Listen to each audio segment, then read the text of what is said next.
You may walk away from him, but he said, I will never leave you nor forsake you.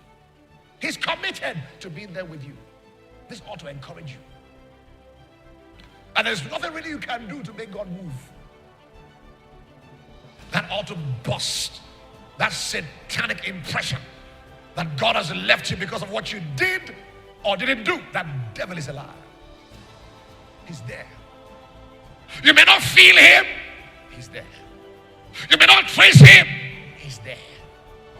Even when you can't trace him, learn to trust him.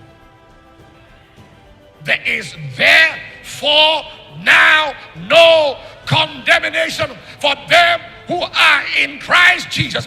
For the law of the Spirit of life has set them free from the law of sin and death.